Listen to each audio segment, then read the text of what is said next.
Dans l'actualité politique, Théo, cette polémique à Saint-Denis, au nord de Paris, le nouveau maire insoumis a décidé de décrocher le portrait officiel du président de la République de son bureau. Oui, Bali Bagayoko, le maire La France Insoumise, récemment élu, une décision qui ne passe pas. Le préfet lui demande de remettre le portrait du chef de l'État à sa place. Refus de l'élu insoumis qui dit attendre un nouveau président, Jean-Luc Mélenchon.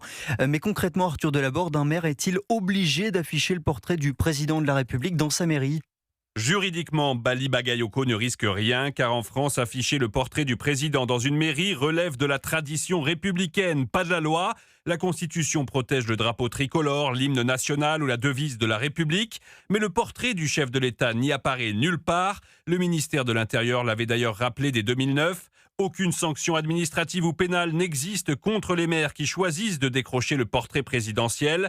La droite puis la Macronie ont bien tenté de rendre cet affichage obligatoire ces dernières années, sans succès. Depuis toujours, la République préfère l'usage à l'obligation.